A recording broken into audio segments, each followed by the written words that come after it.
한국 쪽으로 절대로 폭파시키면 안 돼. 이 말은 그날 밤 유엔 사령부 전원회의에서 울려 퍼졌습니다. 남북도로가 폭파된 그 순간 한국군의 대응에 전 세계가 숨을 죽였으며 저는 그 한복판에 서 있었습니다. 오늘도 흥미진진한 얘기 가져왔습니다. 외국인 입장에서 본 한국의 상황에 대해 적나라하게 보여주고 있습니다. 자, 어떤 내용인지 시작해 보도록 하겠습니다. 구독과 좋아요는 영상 제작에 큰 힘이 됩니다. 제1장 폭파, 그 너머의 의도. 2024년 6월 15일 서울. 평소와 다름없는 아침이었습니다. 저는 한강 근처의 작은 호텔 창문을 열면서 커피를 한 모금 마시고 있었습니다.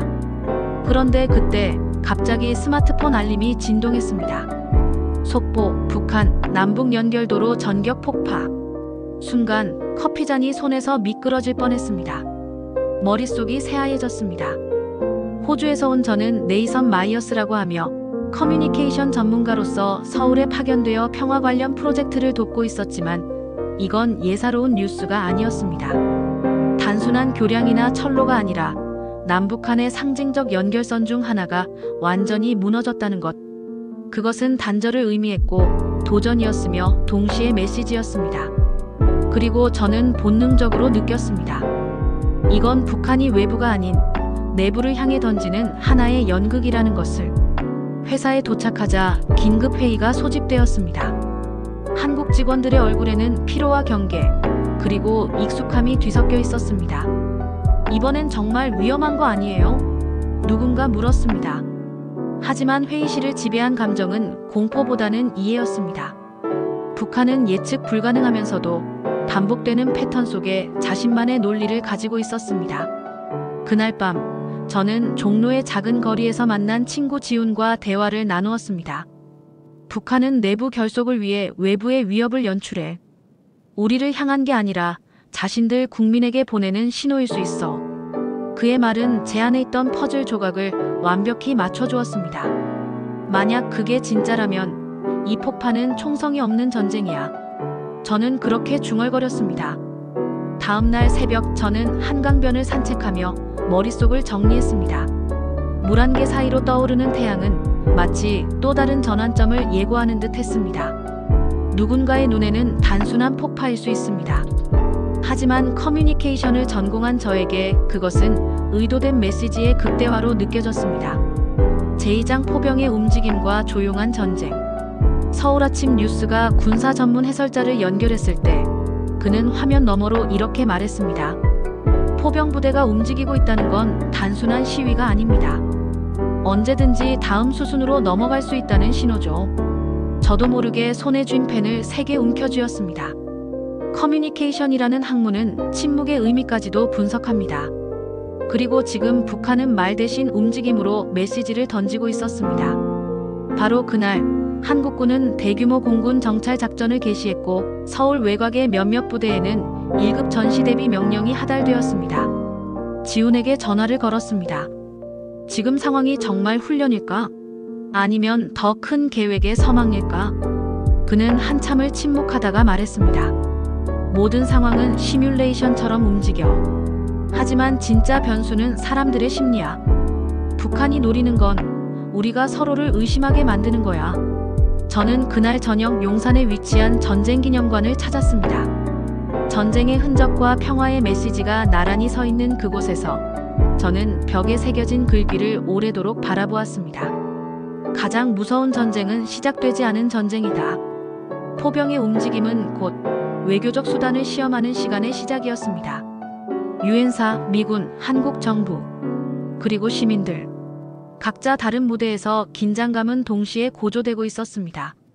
그리고 그 와중에 한 통의 음성 파일이 제 핸드폰에 전송되었습니다.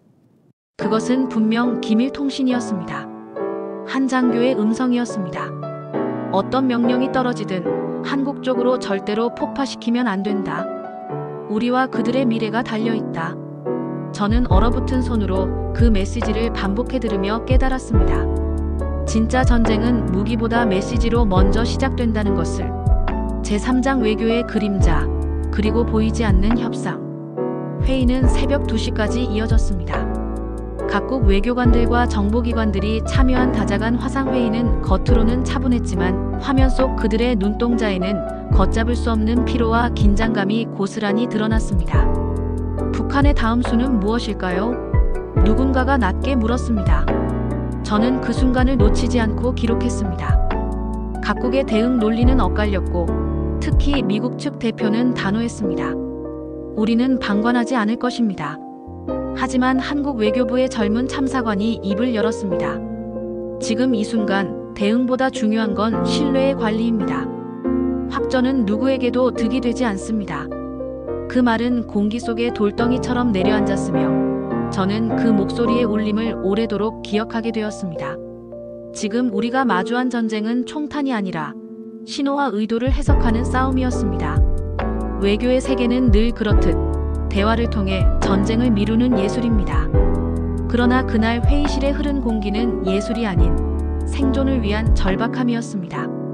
일본 외교관은 한반도 전역에 대한 위성 정보를 분석하며 말했습니다.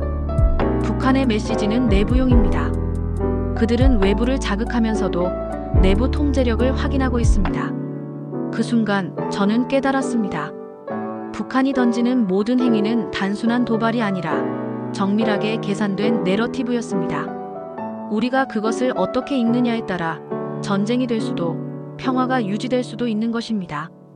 그날 새벽 호텔방에 돌아와 침대에 눕지 못한 채 저는 하나의 문장을 반복해서 적었습니다. 전쟁은 메시지 해석의 실패로 시작됩니다. 제4장 신호 너머의 사람들. 며칠 후 저는 파주 DMZ 근처 민간인 통제선 앞에서 몇몇 마을 주민들과 인터뷰를 진행했습니다. 모두가 뉴스 속 북한의 움직임보다 그 너머의 일상에 더 집중하고 있었습니다. 한 노인은 이렇게 말했습니다. 그쪽에서 총성이 안 들리는 날이 제일 감사한 날이요. 그 말은 마음 깊은 곳을 울렸습니다. 커뮤니케이션 전문가로서의 저도 이 상황을 설명하는 단어보다 그들의 삶을 이해하려는 마음이 더 중요하다는 것을 깨달았습니다. 한 초등학교 교사는 아이들을 바라보며 이렇게 말했습니다. 이 근처 아이들은 북한이라는 단어를 두려움으로 배우는 게 아니라 일상의 일부로 배워요. 놀이터에서 북쪽을 향해 소리치는 아이들도 있어요. 야, 거기 누구 있냐? 그런 장난을 치면서 자라죠. 놀라웠습니다. 분단은 정치의 용어였지만 사람들에게는 일상이었습니다. 그리고 마침내 유엔 사령부의 공식 발표가 나왔습니다. 북한의 도로 폭파는 군사작전의 일환이 아닌 내부 정치적 메시지로 판단됨. 저는 조용히 창밖을 바라보았습니다. 서울의 하늘은 여전히 평화로웠고 거리에는 여느 때처럼 출근길의 사람들로 가득했습니다. 하지만 저는 알고 있었습니다. 지금 이 순간에도 또 다른 신호가 만들어지고 있을지 모른다는 것을. 그날 저녁 호텔 로비에서 우연히 만난 외신 기자가 제게 물었습니다. 네이선, 당신은 어떻게 생각합니까? 북한이 진짜 원하는 건 무엇입니까? 저는 대답 대신 묵직한 미소를 지었습니다. 그리고 조용히 속삭였습니다. 그들도 결국 누군가에게 이해받고 싶은 것입니다. 우리가 못 알아들어줄 뿐이지요. 전쟁은 항상 우리가 가장 방심할 때 시작됩니다. 그리고 그 시작은 늘 조용한 신호 속에 숨어 있습니다.